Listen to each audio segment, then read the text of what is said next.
And welcome back again, everyone. So this video today is going to be part 2 of a discussion I began in my last video, talking about Revelation 14, 9 through 11.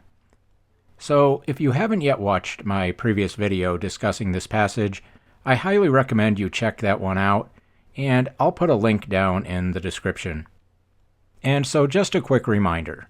The pertinent section of that passage which we're considering says, quote, "They shall be tormented with fire and brimstone in the presence of the holy angels and in the presence of the Lamb. And the smoke of their torment ascendeth up forever and ever, and they have no rest day nor night, who worship the beast and his image, and whosoever receiveth the mark of his name." As I pointed out in my previous video, this passage, with its mention of fire, brimstone, smoke, and torment, forever and ever, etc., is a classic proof text for hell and for the doctrine of eternal torment. But as I pointed out, in order for this passage to really be a proof text for eternal torment, it really needs to do 3 things.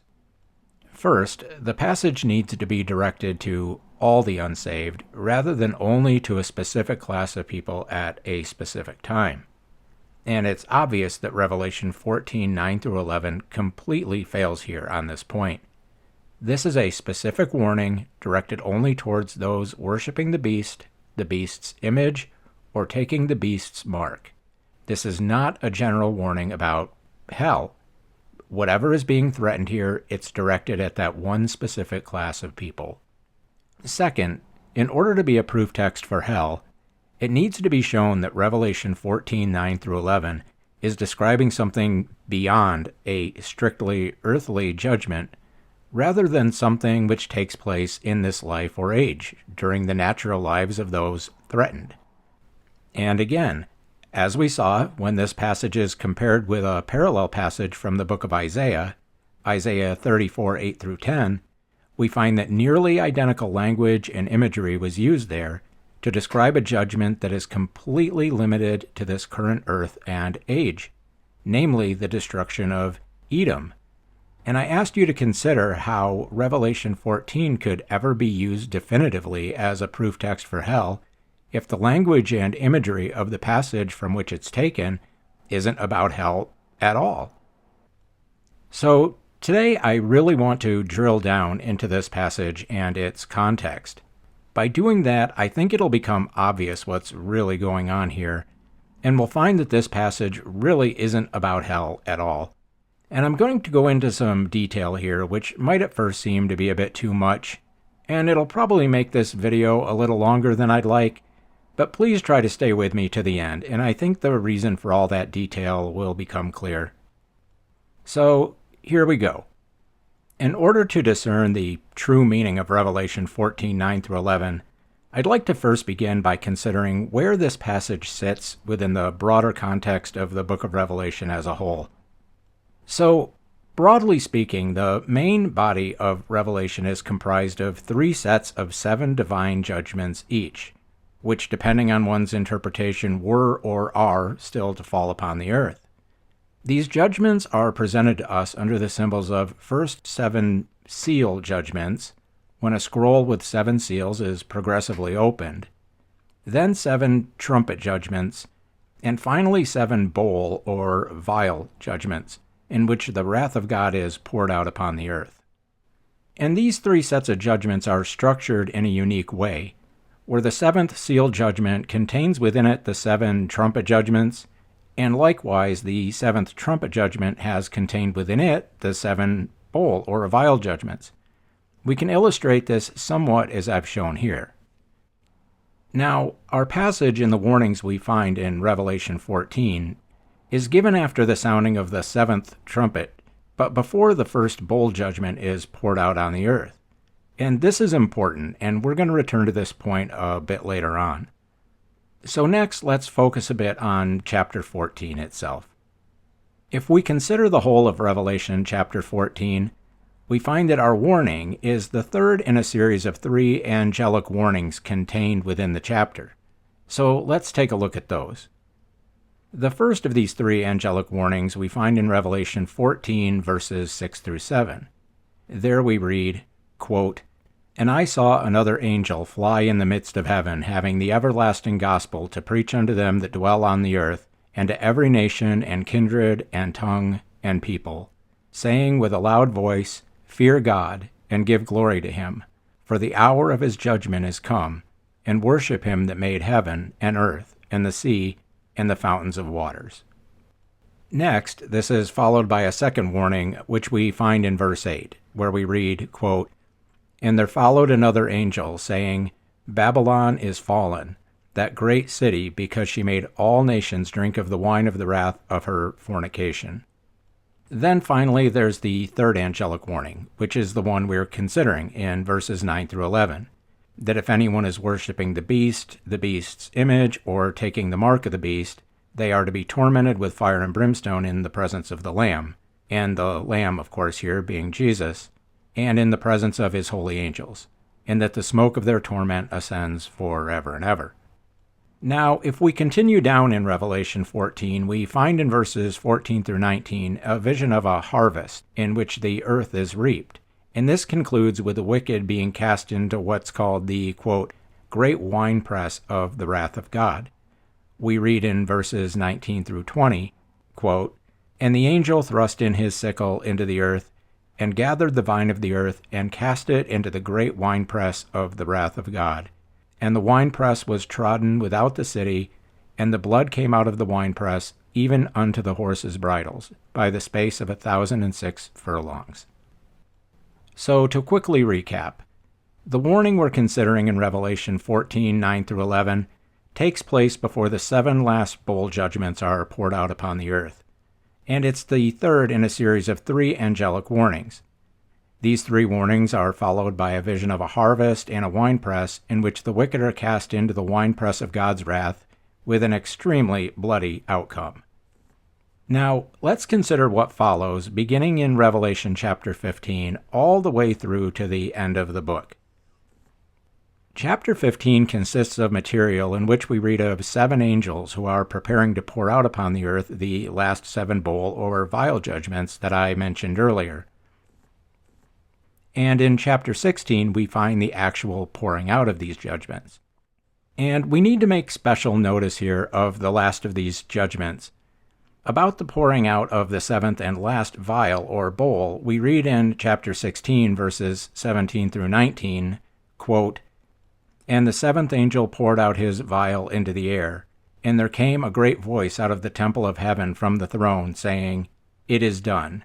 And there were voices and thunders and lightnings, and there was a great earthquake, such as was not since men were upon the earth, so mighty an earthquake, and so great. And the great city was divided into 3 parts, and the cities of the nations fell, and great Babylon came in remembrance before God, to give unto her the cup of the wine of the fierceness of his wrath." And I just ask you to make a mental note of this right now, as we'll return to it in a little bit. This 7th bowl judgment states that God gives to Babylon the Great the cup of the wine of the fierceness of his wrath. And now continuing. After this, chapter 17 is a bit of a parenthesis, which contains a cryptic and highly symbolical vision of Babylon the Great as a great city on many waters, which is riding upon the beast. And I can't go into a lot of detail here about all the symbolism in this chapter, but for our purposes today, that's not really important. For now, all I'm trying to do is give a broad sense of the context of Revelation as a whole. But one important thing to notice here in this chapter is how it describes Babylon the Great. We're told in chapter 17, verse 15, that the waters the woman sits on are peoples and multitudes and nations and tongues. And then in verse 18, that Babylon the Great is a great city which rules over the kings of the earth. So then, next to chapter 18, where we find a graphic description of the complete overthrow and destruction of Babylon the Great, in which it's completely destroyed by fire. For example, in Revelation 18:8, we read that Babylon will be, quote, utterly burned with fire. And in verse 9, notice how the kings of the earth stand afar off, lamenting when they see the smoke of her burning. Now, this vision of Babylon's destruction in chapter 18 is followed in chapter 19 by the coming of Jesus to destroy the beast and the false prophet, and those worshiping the beast at the Battle of Armageddon. And you might recall from my previous video how Revelation chapter 19 concludes with the beast and false prophet being cast into the lake of fire. However, we also pointed out that at that same time, those who were worshiping the beast were not cast into the lake of fire with them, but at that time were simply killed. And then we come to Revelation 20, which we also touched upon in the last video. And that chapter contains a description of the 1,000 years, or the millennium, in which the devil is chained up so he can't deceive the nations during that time. And we read in verses 7 through 10 how after the 1,000 years were completed, the devil is to be released in order to deceive the nations and is ultimately cast into the lake of fire with the beast and false prophet. And you might recall again how I pointed out the same thing here, that when the devil is cast into the lake of fire, that those who the devil had deceived were simply killed. And then finally in Revelation 20, verses 11 through 15, we have a description of the Last Judgment, or as some call it, the, quote, Great White Throne Judgment, in which those who are not found written in the Book of Life are cast into the lake of fire. And according to most Christians, it's only here that the wicked are finally cast into hell. And again, you might recall how I previously noted that what's said of the devil, the beast, and the false prophet in Revelation 20:10, that they would be tormented day and night forever and ever, is not said about those who are cast into the lake of fire in verse 15. And then the remainder of Revelation, chapters 21 and 22, contains a description of the new heavens and new earth and an epilogue. Now, why have I just taken the time to go over all this context? Well, because it's precisely this failure to take any of this context into account which has resulted in far too many believers thinking that Revelation 14, 9 through 11 is about hell. So what do I mean by that? Well, first consider this. Our warning in chapter 14 to those worshiping the beast, that they would be tormented with fire and brimstone in the presence of the Lamb and the holy angels, as I pointed out, is the third in a series of 3 angelic warnings given in that chapter. And I want you to notice something about those warnings. The first warning in Revelation 14, 6 through 7 is a warning to worship God and give Him glory because the hour of His judgment has come. In other words, this is a warning of something which is imminent, something which is taking place or is soon to take place at the time the warning is given. And likewise with the second warning in verse 8, where we read that Babylon the Great is fallen. This is also a warning of something imminent. Babylon's fall is contained within the bowl judgments which immediately follow in chapters 15 and 16, and that destruction is detailed in chapters 17 through 18 and in the first part of chapter 19. So, the first of these two warnings are clearly imminent at the time those warnings are given. But what about our third warning? That the ones worshiping the beast are to be tormented with fire and brimstone in the presence of the Lamb? Well, if we're to believe the standard interpretation that this warning is about hell, then the warned of punishment of that passage isn't imminent at all. Now think about it. In order to make this passage about hell, one has to leapfrog all of the material in chapters 15 through 19, including where the beast and false prophet are cast into the lake of fire, and even the first half of chapter 20 where the devil is cast into the lake of fire, all the way down to Revelation 20 verse 15, where we supposedly find the time when those who worship the beast would be tormented at long last when they're cast into the lake of fire. Now, does that interpretation seem even remotely likely or probable given the context of Revelation 14? Our warning is the third of 3 angelic warnings, of which it's obvious from the context that the first 2 were imminent at the time that they are given. Does it make any sense at all to believe that the third isn't imminent at all, but doesn't find any fulfillment until halfway through chapter 20? I mean, not to mention that according to most Christians, those events won't even take place until at least 1,000 years after Christ returns. So, if context means anything at all, This should at least make us stop and ask whether we've missed something. And personally, I don't think it's looking too good for Team Hell so far. So, next I need to back up and talk a little bit again about the vision we looked at in Revelation 14, verses 14 through 20, that vision of the great winepress of God's wrath. Remember that it describes a vision of one like a son of man, that would be Jesus, reaping the earth in a great harvest. The result is that the wicked are cast into this great winepress, and in verse 20 we read that, quote, "The winepress was trodden without the city, and blood came out of the winepress, even unto the horses' bridles, by the space of 1,006 furlongs." Now, this vision and the events it represents are actually describing and foreshadowing something which we find again in chapter 19.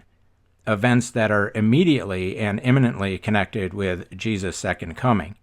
Notice what we read in chapter 19, and notice carefully how Christ's coming is described there in verses 14 through 15.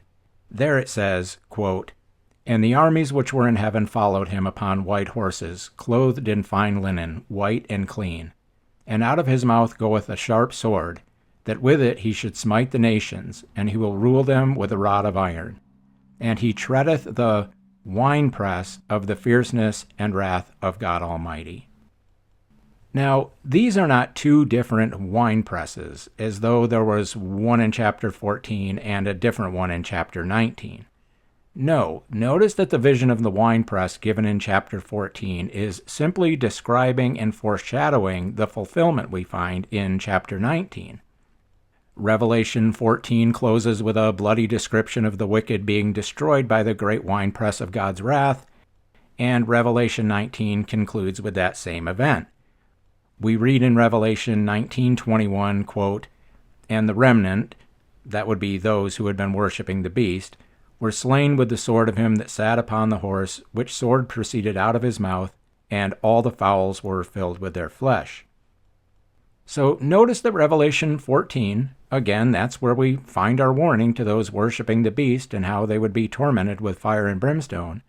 Notice that Revelation 14 is foreshadowing events which conclude with Jesus' second coming in chapter 19. This is important, so please bear with me here.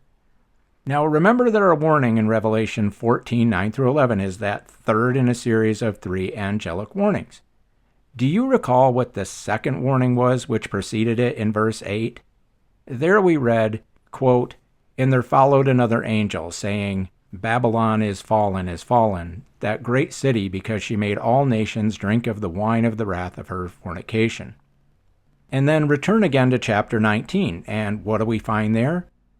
Well, in the first 2 verses concerning Babylon the Great, we read, quote, "And after these things I heard a great voice of much people in heaven, saying, Alleluia, salvation and glory and honor and power unto the Lord our God.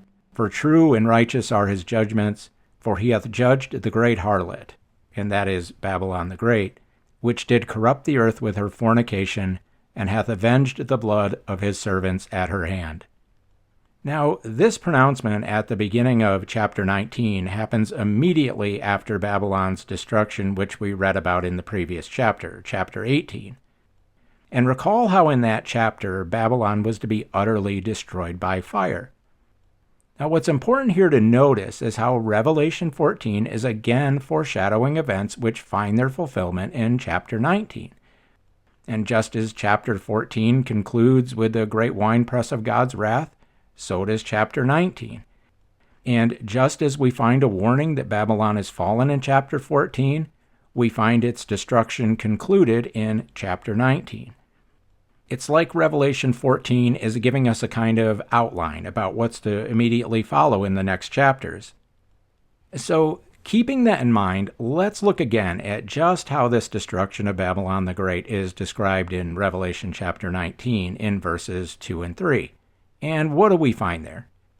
It says, quote, "For true and righteous are his judgments, for he hath judged the great whore which did corrupt the earth with her fornication, and hath avenged the blood of his servants at her hand." And again they said, Alleluia. And her smoke rose up forever and ever.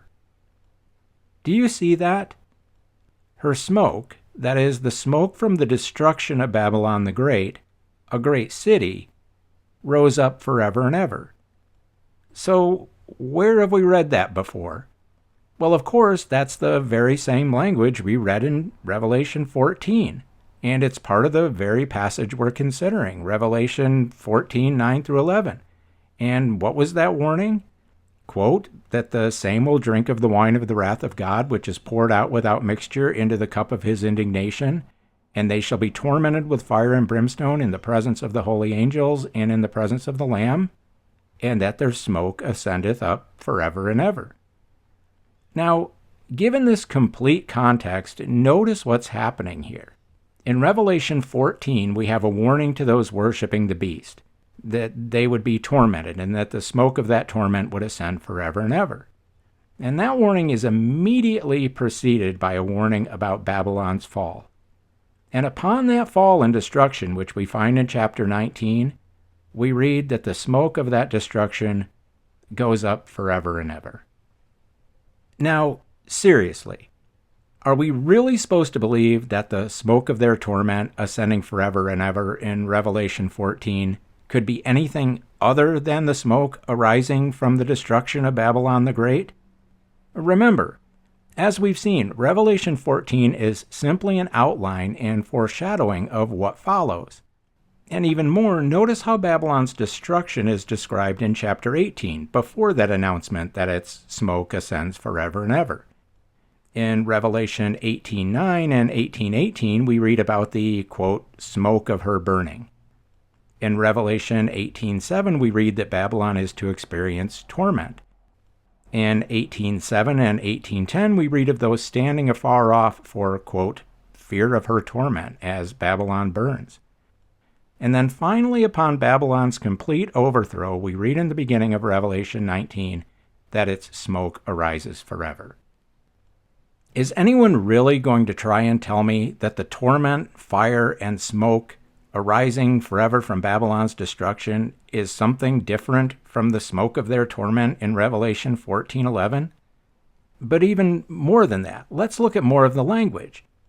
Are we really supposed to believe that the wine of the wrath of God, which is poured out into the cup of his indignation in Revelation 14:10, is something different from that we read about in Revelation 16:19, where Babylon the Great is given the, quote, cup of the wine of the fierceness of God's wrath?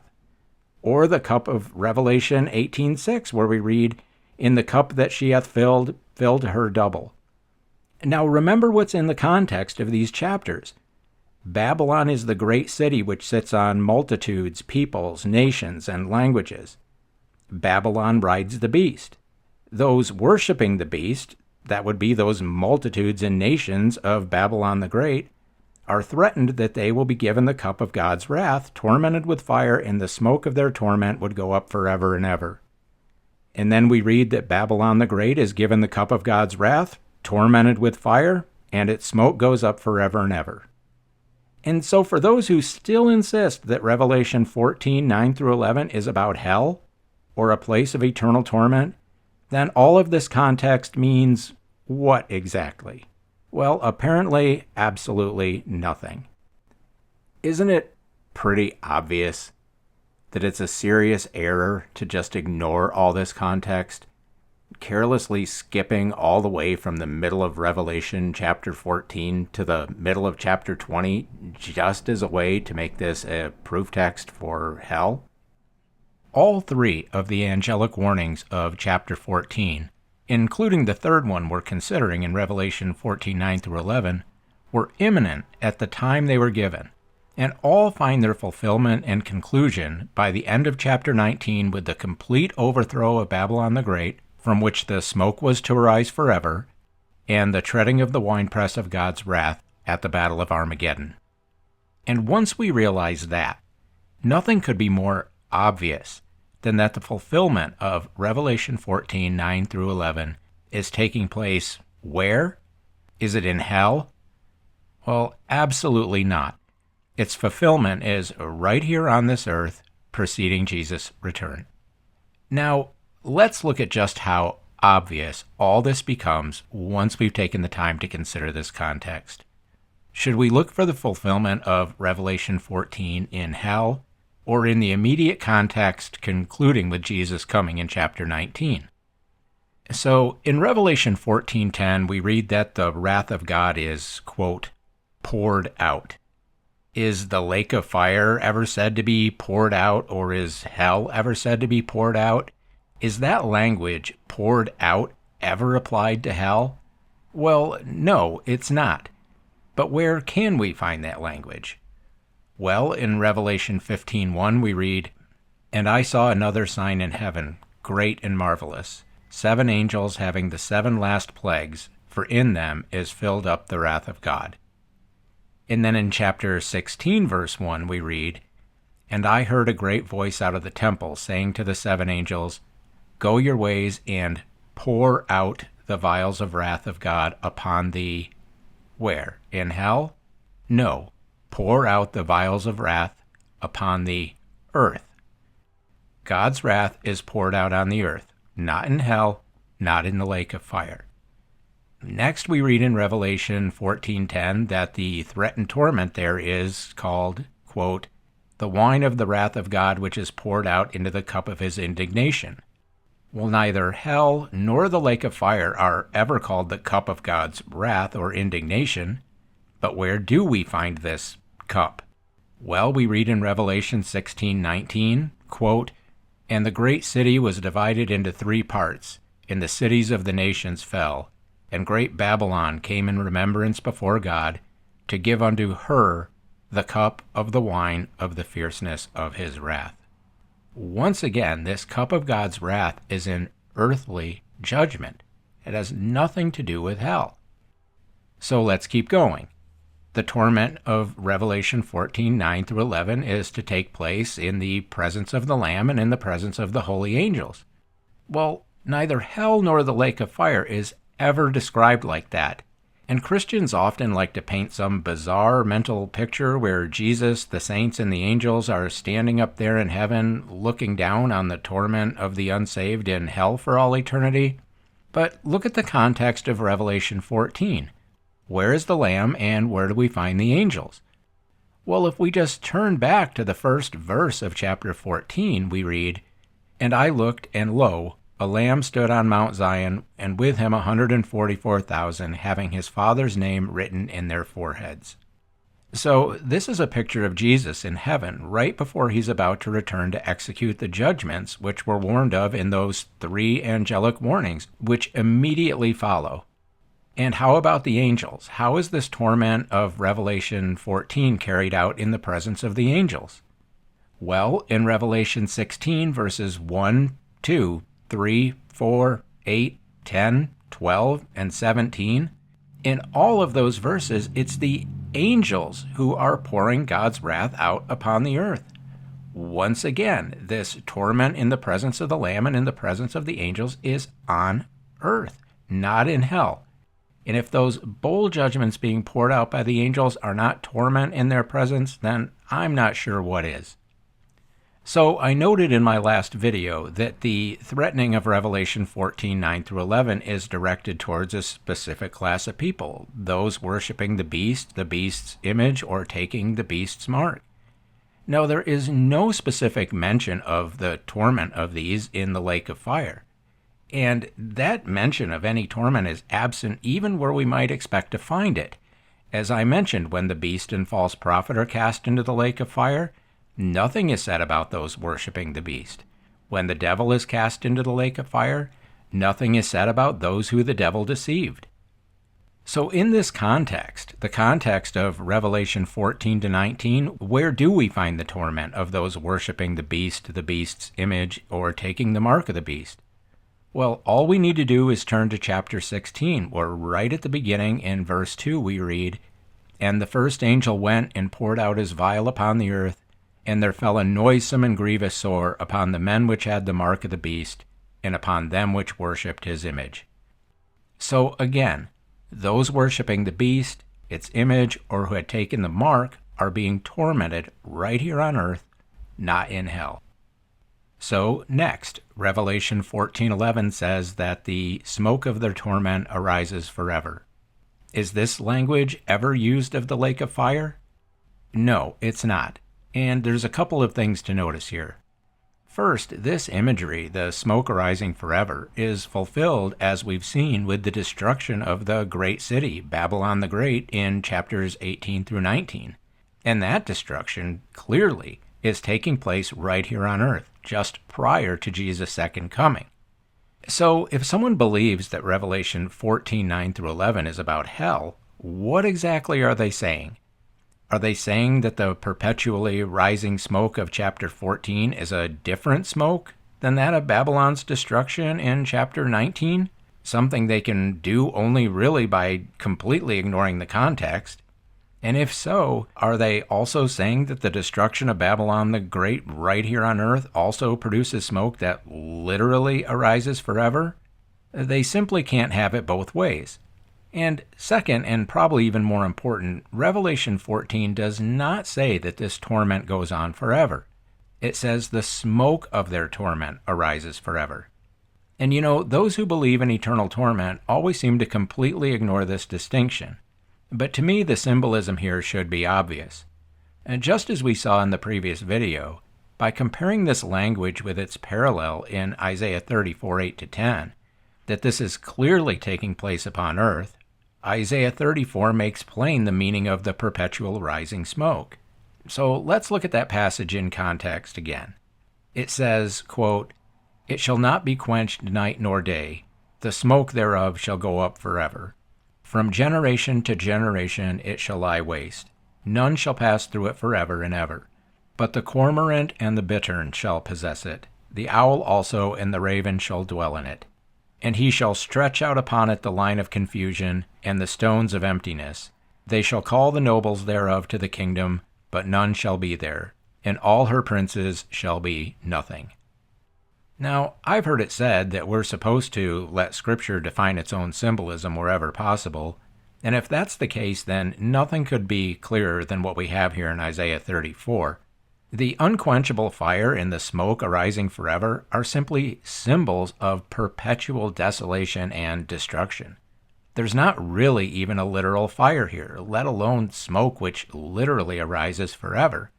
I mean, really, could cormorants, bitterns, owls, could they really live in a place of perpetual fire and smoke? Or are we just supposed to believe that those birds are in hell too? No. None of this language is literal, nor is it about hell. All of these things are to take place right here on earth. And this vivid symbolism of perpetual destruction can also be found in Revelation 18. Even though the smoke of Babylon's destruction is said to rise forever, in Revelation 18:20 through 21 we read, quote, "And a mighty angel took up a stone like a great millstone, and cast it into the sea, saying, Thus with violence shall that great city Babylon be thrown down, and shall be found no more at all." So I'll just make one more brief note here that even the phrase forever and ever is not an accurate translation. That phrase in the original Greek means to the ages of the ages, which, as many have pointed out, does not mean endless time. But even so, even failing to recognize that, this passage still wouldn't teach endless punishment, because this passage in Revelation just simply doesn't say that the torment goes on forever. And finally, Revelation 14:11 states that those who were worshiping the beast, its image, or had taken its mark would be tormented with fire and have no rest day or night. And where in the context do we find this? Well, only someone completely blinded by the doctrine of eternal torment could miss it. What do we find? Torment in Revelation 18:7, 10, and 15. Burning in Revelation 18:9 and 18. Grievous sores, scorched with fire. They gnawed their tongues for the pain. All of these are found in Revelation 16, verses 2, 3, 4, 8 through 9, 10, 12, and 17. Are we really supposed to believe that the torment threatened in Revelation 14 has absolutely nothing to do with any of this torment? So, yes, these have no rest day or night as long as these judgments last.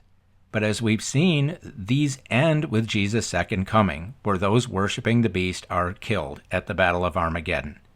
None of these things are ever said about the lake of fire or hell. Again, this torment is taking place right here on earth. So I hope after all this it's become clear that just by carefully considering the context of Revelation 14, 9 through 11, that any interpretation which tries to make this passage about hell is really just impossible. The only reason anyone would ever believe it's about hell is because we've been mentally conditioned to automatically associate this language and imagery with that concept. In reality, all of this language and imagery, whether we look at the Old Testament context and cross-references, or the full context of the book of Revelation, all this, it's clear that the fulfillment of Revelation 14, 9 through 11 takes place on earth, and certainly not in hell. So where does this leave us? Well, I started discussing this verse by pointing out that any proof text for hell must meet 3 criteria. This passage fails on every point. Rather than being a general warning about hell or eternal torment, this passage is a warning only to a specific class of people at a specific time, those worshiping the beast just prior to the pouring out of the last 7 bowl or vial judgments on the earth. Next, in every detail and in every respect, it can be shown that this warning has its fulfillment on earth and certainly not in hell. And third, the passage just doesn't say that this torment goes on forever. It says that the smoke of their torment arises forever. And that smoke is clearly the symbol of perpetual destruction applied to Babylon the Great, a destruction which again happens right here on earth and not in hell. As a proof text for hell, Revelation 14, 9 through 11 completely fails. So thank you so much to everyone who's stuck with me on this one. I know this could be a complex topic, but given just how often people cite this passage as a proof text for hell, I strongly felt that it deserved a more detailed look. And that's pretty much going to wrap it up for today, but before I go, I need to say something only because a friend told me I really need to say it. If you like this content and would like to see more, go ahead and give this video a thumbs up, and if you'd like, how about subscribing to my channel? But even if you don't, I do genuinely appreciate everyone who's taken the time to watch. So that's going to be it for today, and once again, I am David with the Harvest Herald, and I hope to talk to you all again real soon in the next video.